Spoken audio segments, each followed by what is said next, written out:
Many Muslims consider that it's only an alim or a scholar who can interpret the Qur'an and recite the Qur'an to them. Is this a correct understanding? Allah says in the Qur'an, in Surah Qamar, chapter number 54, no less than 4 times it says in the same surah, Surah Qamar chapter 54, verse number 17, verse number 22, verse number 32, as well as verse number 40. وَلَقَدْ يَسَّرْنَا الْقُرْآنَ لِلذِّكْرِ فَهَلْ مِن مُدَّكِرٍ. We have made the Qur'an easy for you to remember and understand. Then which of you shall not receive admonition? So here the Qur'an says that it is easy for you to understand. And some people say it's only meant for the scholars, so there's a contradiction. Will you believe in them or will you believe in Allah subhanahu wa ta'ala?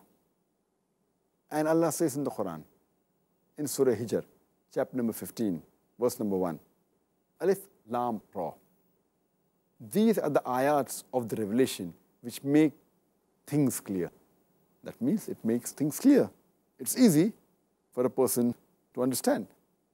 But at the same time, Allah also says in the Qur'an, in Surah Nahl, chapter number 16, verse number 43, as well as Surah Anbiya, chapter number 21, verse number 7, Fas'alu ahli zikri in kuntum la ta'lamun. If you don't know, ask the person who possesses the message. Ask the person who's knowledgeable. Ask an alim. So if you're reading the Qur'an, and while reading the Qur'an, if you find something difficult to understand, then ask a person who's a scholar. Ask an alim. If the Qur'an speaks about science, and you find any difficult understanding, who will you go to? Will you go to a cobbler? Will you go to a barber? Will you go to a scientist? If the Qur'an speaks about medicine, you will go to a doctor to try and understand what does the Qur'an say. Similarly, if you want to know about Nuzul al-Qur'an, or meaning of certain words of the Qur'an, then you go to an alim who has gone to Darul Ulum maybe for 7 years or 14 years. He is an expert in that field. So the Qur'an says if you don't know, if you're in doubt, ask the person who possesses the message. So it is meant for the whole of humanity, for the common man as well as for the scholars. But while reading, if you find any difficulty, you can ask the person who's knowledgeable. And that reminds me of an example that a few decades earlier, in the late 70s and early 80s, there were a group of Arabs who followed on the guidance of the verse of the Qur'an. If you don't possess the message, ask the person who has the knowledge. And they collected all the material in the Qur'an and the Sahih Hadith dealing with the subject of embryology. And they presented it to Professor Keith Moore. At that time, in the late 70s and early 80s, Professor Keith Moore was one of the highest authorities in the field of embryology in the world. He was the head of the Department of Anatomy in the University of Toronto in Canada. And when he was shown the verse of the Qur'an, along with the English translation, and he was asked that what are his comments. So he said that most of the things that Qur'an speaks about embryology are 100% in conformity with what we have come to know recently in modern embryology. But there are a few verses which I cannot say that they are right, neither can I say that they are wrong because I myself do not know them. And 2 such verses were the first 2 verses of the Qur'an to be revealed, Surah Iqra or Surah Alaq, chapter 96, verse 1 and 2, which says, Iqra bismi rabbikal ladzi khalaq. Khalaqal insana min alaq. Read, recite and proclaim in the name of thy Lord who created the human beings from something which clings, a leech-like substance. The word alaqa means something which clings. It also means a leech-like substance. So Professor Keith Moore said, I do not know whether the early stages of an embryo means the early stage of the human being that is there in the womb of the mother. Embryology is the study of the human development. He said he doesn't know whether the early stages of an embryo look like a leech or not. So he went in his laboratory and under a very powerful microscope, he observed the shape of an embryo and compared it with the photograph of a leech. And he was astonished at the striking resemblance. And later on, after reading the various verses of the Qur'an and the Hadith, he said, after about more than 50 questions were asked to him, more than 80 questions were asked to him, and he said that if these questions were asked to me 30 years ago, he said that in early 80s, I would not be able to answer more than 50% of them, because embryology is a branch of medicine which has advanced recently.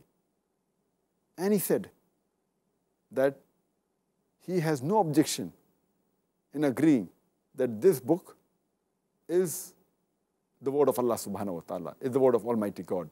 And Prophet Muhammad, peace be upon him, is the messenger of this Almighty God. And this book, then later on, whatever additional information he got, he wrote a new book, The Developing Human, which even I had to refer when I was in the medical college in the first year, in the subject of anatomy. He wrote the third edition, for which he got an award for the best medical book written by a single author in that year. And I'll give you one more example, that any machine that you buy, along with it comes the instruction manual. More complicated the machine, more is the requirement of an instruction manual. If you buy a machine which is more complicated, like a computer, the more difficult it is to understand, the more requirement of an instruction manual. If you allow me to call the human beings a machine, you'll have to agree it is the most complicated machine in the whole world. Don't you think this machine requires an instruction manual? So according to me, the glorious Qur'an is the last and final instruction manual for the human beings. The do's and don'ts for the human being is written in the glorious Qur'an. And that reminds me, once there was a Nawab of Hyderabad. Nawab is a person who's like a landlord, a very rich person. And when first time automobile was introduced in India, people did not know how to drive the car. So along with the car, the company even provided the driver. So this rich landlord, Nawab of Hyderabad, he buys a new car. So the company, along with the car, provides him with a driver. So one day in the morning, he tells the driver that I want to take my wife, Begum Saiba, for shopping. Please keep the car ready. The driver says, Nawab Saib, the car is not in working condition. The Nawab gets angry and he says, I want the car immediately in working condition because I want to take my wife for shopping. So the driver says, to put the car in working condition, I require 10 kgs of honey, 20 liters of milk, 30 kgs of pure ghee, and 50 kgs of rice. That also basmati rice. So the Nawab Sahib gives him 10 kg of honey, 20 liters of milk, 30 kgs of pure ghee, and 50 kgs of basmati rice. The driver takes it and gives it to his wife, and within a few minutes the car is in working condition.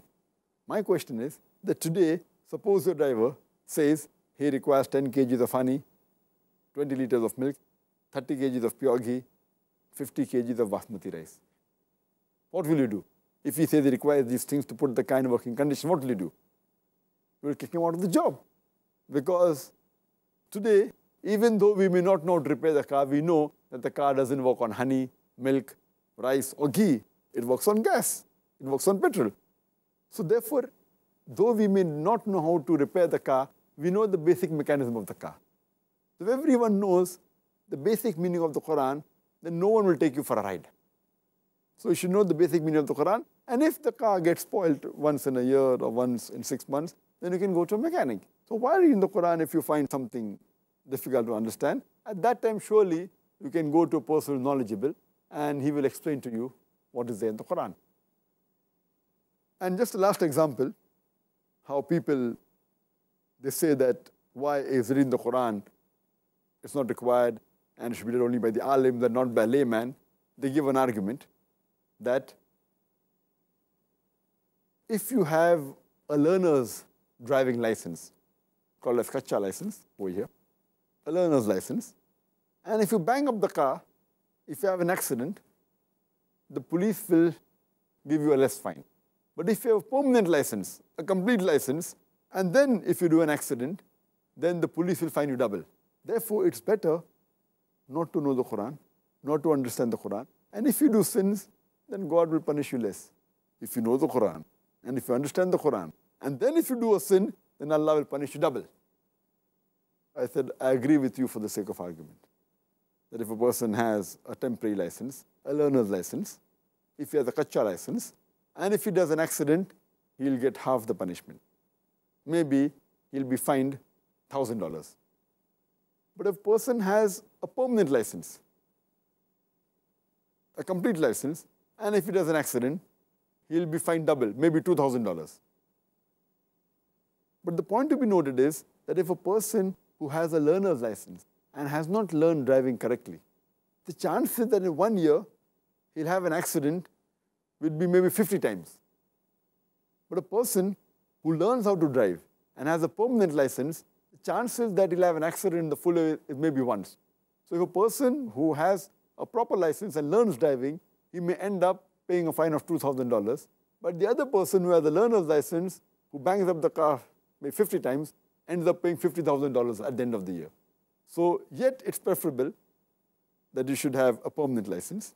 Similarly, you read the Quran with understanding, and you implement on the message of Allah subhanahu wa ta'ala, and the chances that you will commit sins and mistakes will be less if you read the understanding. Rather than saying that it's only meant for the alims, it's preferable that all the human beings, they read the Quran with understanding and implement on the message of Allah subhanahu wa ta'ala, last and final revelation, which was revealed to the last and final messenger, Prophet Muhammad, peace be upon him.